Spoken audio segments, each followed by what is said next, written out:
Very happy now to be joined by Matt Miller, ESPN NFL draft analyst. And here we are at the Combine yet again. When you come here, what do you do so much work on the tape. When you come here, is it more about the conversations that maybe happen outside of where we are right now, or is it more about the on-field? What do you come in here to get? Man, it's both. And I feel like I kind of have a unique role at ESPN because I am trying to do the, talking to people, gathering information, reporting some of that information back to readers and viewers, but then I'm also evaluating the players, so it's a lot. It's you kind of wear two hats at the same time, and you're trying to watch players while having conversations and pick up information at the same time because, ultimately, like, that's what we want to take back to viewers and readers is here's what I'm hearing, but also, like, here's what I'm seeing. Here's what I think. Here's my view of it, but here's what I'm told. And so that's what makes, like, mock drafts versus big boards kind of fun because you get to do both those things. Yeah, and I actually took the words out of my mouth. That's where I was going. How do you – first of all, there's the communication with the reader and the viewer. Like, here's the difference. Yep. But how do you even in your head keep it straight? Because you may say, well, hey, I have this guy as the 12th rated player, the 18th rated player, but I know he's going in the top 10. It happens so every year. Do you ever feel the need, the inclination to go, well, maybe I'll slide him up a little bit? Like, how do you balance that? I try really hard to not be influenced by it. So, like, in my database that it's just me, I'm in there, the only one putting notes in it, I'll put in bold letters. Like, a good example this year is Shamar Stewart, defensive lineman from Texas A&M. I think he'll be a top 15 pick. He looks the part. Right? I personally have him rated in the 30s. So because of the lack of production? Yeah, 1.5 sacks each of the last 3 years, right? So I'll put in big, bold letters. He's going to go in the top 15 so that when I am doing a mock draft and I'm running through my list of like, okay, who's a fit for the Browns, It's like, okay, this guy, even though I have him rated low, he's going to go higher. So I just try to keep myself as organized as humanly possible. But you're right. There is always that temptation of when a guy gets drafted on Thursday night, folks are going to go look and see where you had him graded, right, or had him ranked. And it is tough when a guy goes 15 and you have him in the 30s. So I think that's where you have to do a good job of explaining why there's that discrepancy.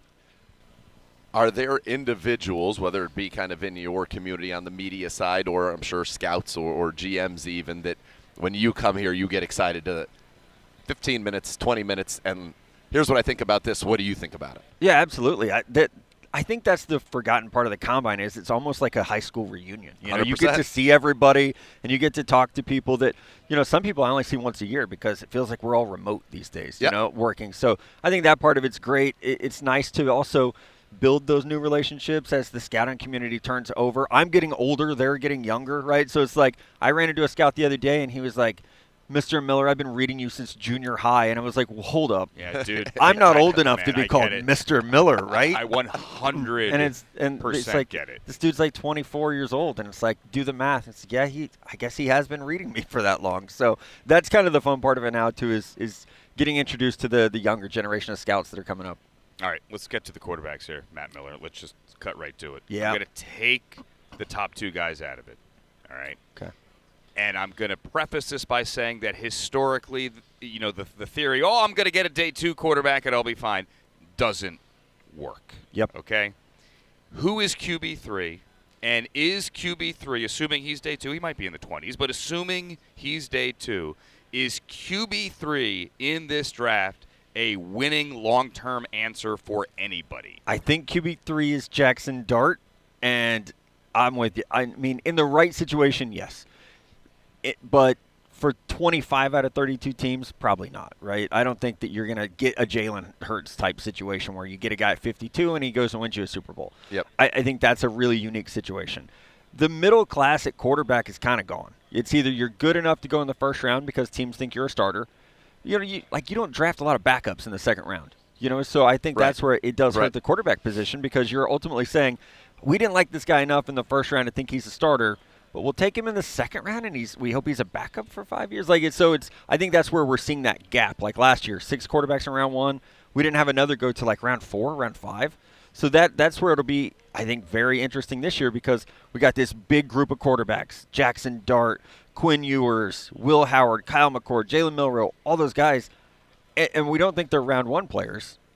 Whereas, they're round 2, round 3 on grades, but like where do they actually get drafted because they have some starter ability if they're developed. But like you said, that doesn't really happen anymore. No, it's just because you got a good value there. Right. Doesn't mean that value is actually going to be a winning football player as a starter. Well, this year we had, 14 business. teams in Right. the It's a binary playoffs. outcome. 12 of them had first-round quarterbacks. Right. The other 2 were Jalen Hurts and there was one more that wasn't a first. 7 of 8 on Russell divisional. Wilson, yeah. 7 of 8 on divisional Yeah. weekend were first-round picks and Jalen Hurts. Right. So you got to. I mean, I think you have to go early, and you have to have that conviction. I mean, sitting at 2, everyone knows you'll need a quarterback. Like, you got to have that conviction and say, hey, these are the quarterbacks available. Can we build around them? Can we make something happen with one of these guys? You're exactly right, and I'll take it a step further. Of the top 12 scoring offenses in the league, 11 of them had first-round quarterbacks. 6 of those were picked first or second overall. Jalen Hurts, Super Bowl champion, obviously the one outlier there. And you know in this business, right, don't bet on outliers. Yeah, nope, don't want to do that. You don't want to do that. So let's talk about the top 2, and obviously the huge need for the Browns. They do pick second here. Cam Ward, Shedeur Sanders, how do you have them? And kind of lots of the conversation we've had and kind of even our own conclusions, right? Shedeur maybe a better pocket passer, maybe in a Stefanski, McVay, Shanahan, nice fit. Cam, better ball of clay, more tools. Yeah, and it's so like with my job, we scout for these imaginary teams that we build in our minds. I like Cam Ward more because that's more like my style of quarterback, the bigger arm, the mobility, some of the playmaking that he has. But I have said this before. I've said it on TV. I've said it in articles. I think Shedeur Sanders is a better fit for my understanding of what Kevin Stefanski wants to do offensively. Going back to his roots, I think Shedeur is a better fit.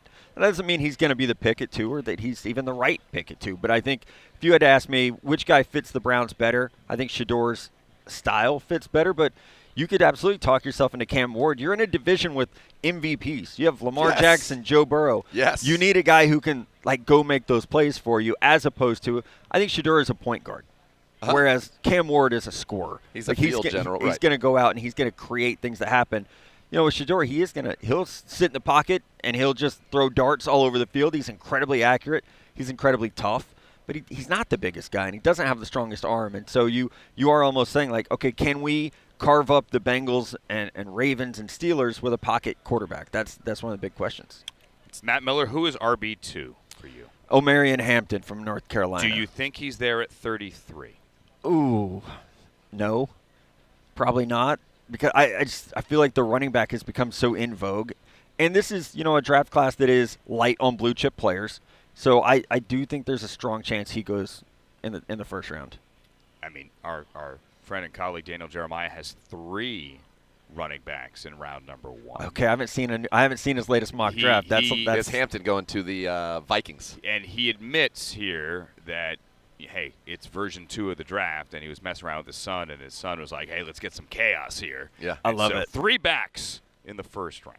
Travion Henderson, the third one, I assume, from Ohio State. Now you're putting me on. Yeah, the yes, spot. yeah. Yes, I listened to that pod. Yeah, Right. It was Genty when 21, I want to say, the Steelers. Oh, he just had him go. Yeah. And then it was the Vikings, and yes, it was Travion. No, I love it. I think Was it not? I think he had Hampton going to the Chargers because Somebody goes to the Vikings. Right. Then. Yeah. Maybe it's Travion. It's Travion to be the like Vikings, Jahmyr Gibbs light. Hampton to the Yeah. Chargers, and I pointed out Yep. to DJ later.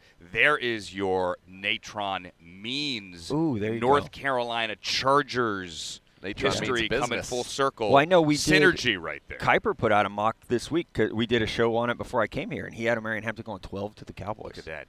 Well, So- hold on. If we're working all these names in here and this we're talking to Matt Miller here for draft experts, we will make light of what we were talking about off the air, and that is insiders battling in coffee shops here. Yeah. Yes. That's why I'm drinking water Would today. the draft gurus, you, DJ, Mel, Dane Brugler from the Athletic Ohio guy, would you four consider something similar? Has it ever come to pushing and shoving at a coffee shop? Well, Kuiper doesn't travel, so no. You can't get Mel out of Baltimore, right, until the actual draft. So it'd have to happen on the road.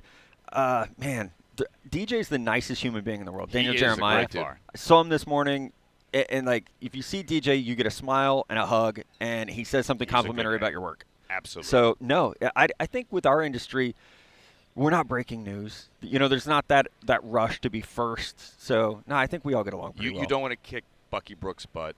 Bucky would whip me. No. I love Bucky. Bucky's I'm not going to square up with Charles Davis. I'm not. No, there's no way. Well, I mean, you have the age and the quickness on Chuck right now. People forget Bucky was a second-round pick. He was Travis Hunter before Travis Hunter. Yep. He played wide receiver and corner in this league and returned kicks. Travis Hunter was just asked, would you return kicks? He goes, I already got 2 jobs. Yeah. Yeah. Hey, Travis, Bucky Brooks had 3, buddy. Yeah. Just saying. No, I don't want anything. I don't want anything to do with those guys. Not at all. I'd run. All right, for real quick, Browns-centric to kind of build on. Let's say it is a quarterback at 2, 33. I'm all about weapons. I think you need to score to be competitive in the National Football League. Who are some of the people, and I use the word weapon because I don't really care now if it's a running back, if it's a tight end, if it's a receiver, that could be in that 33 spot, or maybe somebody that would say, hey, let's move a little bit. We always have the 11, all these picks. Let's get into the back of the first round. Man, I want to see where the receiver run happens because Travis Hunter's, he's off by himself. He's going to go really, really early. But after that, where do guys like Tet McMillan from Arizona, Matthew Golden from Texas, Luther Burden from Missouri, Emeka Egbuka, Ohio State, where does that run start? Because if it doesn't start until the 20s, you might be looking at a situation where one of them is still available at 33 because teams are going to draft offensive tackles, defensive linemen in this draft. They're going to fly off the board. So I do think those 4 receivers, there's a shot that one of them's still there at 33. I think at the tight end position, Tyler Warren and Colston Loveland are going to be gone, but Mason Taylor could potentially be there. Elijah Arroyo from Miami, who had a really good Senior Bowl week, he's going to be there. So I think you can get weapons, and even at running back, even if the 3 are gone. Caleb Johnson from Iowa, hell of a player. Quinshon Judkins, Ohio State, really good player. Dylan Sampson from Tennessee is a really good player. So I do think you can get those weapons at 33. That'd be great. Matt Miller, thank you so much for the time. Enjoy the rest of your time here in Indy. And as you said, tread easy in the coffee shops around the Combine. We'll be back with more.